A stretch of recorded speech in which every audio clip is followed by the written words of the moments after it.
Yeah, good question. So we got acquired by Kraken a few months ago, and Interchange internally, I spent a bit of time with strategy and the operations team to get it positioned in terms of the roadmap, the team resourcing, and just kind of getting the team connected with all the other teams at Kraken.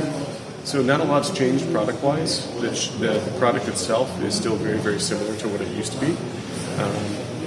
And mainly just getting transitioned into all of Kraken's processes and internal structures. It operates as a separate product. So the product name is Interchange, which at a later date may actually be changed around to something else, but for the next foreseeable future, short term, the product name is Interchange.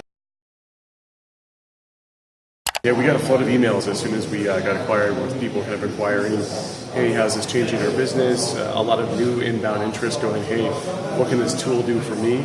So it was great for us in terms of new user acquisition, and I think our existing users are pretty excited about us joining Kraken because it means that the product's going to be around for a long time.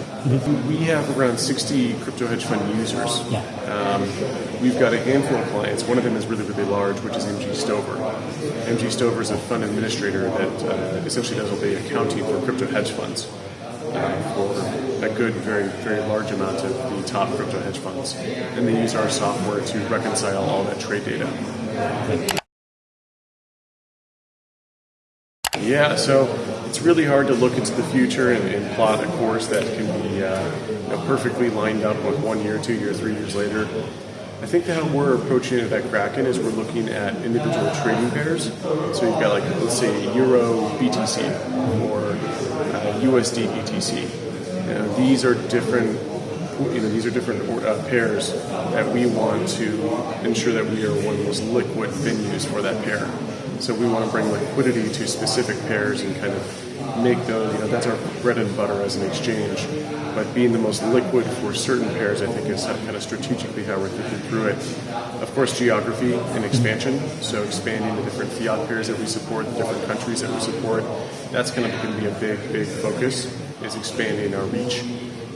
And then as well, making a better user experience, because right now, I think Kraken does a great job in terms of having a really solid trading venue that's been around for Kraken's been around since 2011, so around for 8 years. But user experience could be a little bit more polished. I think some of our competitors have really elegant user experiences, and we're working to, make ours as well. I can't be too specific on what exactly we might launch, but you can imagine it's around user experience. You can imagine it's around different types of financial instruments or different trading pairs that people have been looking for. Well, with any cryptocurrency exchange, it's always about liquidity. It's about making sure that when traders trade, that there's a nice pool of liquidity for them to trade into. So for us, it's always ensuring that that's our main function, is to provide liquidity. And so that's our main focus. In terms of new challenges, I would say, again, user experience is where we've struggled in the past, and I think that's something that we recognized, and we're really, really actively working to solve that. So I'm excited for what we have coming out. I can't tell you exactly what we're working on, but it's going to be a major change from, I think, before Kraken, like I said, was a great exchange, but it wasn't as easy as a user experience as other exchanges might be. So that's going to be a big focus, and that challenge of the UX is something that we're really, really focused on solving this year. I think you're going to see some interesting things from us in the next 3 to 6 months. So I can't say what, but there's going to be some cool stuff.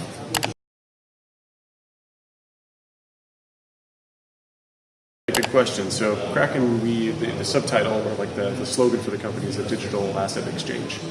And so we think any digital asset, and that could be a representation of other types of assets, not cryptocurrency related, we could enable people to trade that asset. So digital asset exchange, I think, is a good way to define what we do, and a good way to define what we do going forward. That's a good question. There's a lot of new exchanges popping up. You've got like blockchain.info, bitcoin.com. New exchanges are popping up all over the place all the time. We see ourselves as pretty well positioned in the US and Europe. And so we're excited that other people want to come participate in that market. I'm not exactly sure how that'll impact the business, but we like the guys over at Binance, and I think we offer a pretty competitive offering. So I think it'll be interesting to see what happens. We kind of compete on a global basis. So that would include a lot of exchanges. Like I said before, we enjoy competing with all of the other competitors across the world. A lot of them are really, really good at what they do. I'd say when we look at volume, you could probably look at our top trading pairs like BTC USD or BTC Euro, and the other companies that provide a lot of the trading volume for those pairs would be considered our competitors. So that again depends on the region. In Europe we have predominant trading volume for Euro, BTC, and Euro ETH. In the US, we represent, I think, 25 to 30% of USD BTC, USD ETH volume. So the competitor mix is different depending on the geography. Kraken is very interested in working with protocols directly and understanding how to best leverage new technology with those protocols to enable better processes or services for investors. So, if we were to look at something like that, we would be really excited to see how that might improve the experience of our customers. Like if we were to look at Lightning, I think there's some really cool things we could do there with opening up channels with our customers where they could deposit funds on exchange much faster. So I can't say if we're working on that or looking at that right now, but we are excited to look at ways that we can better integrate with public protocols.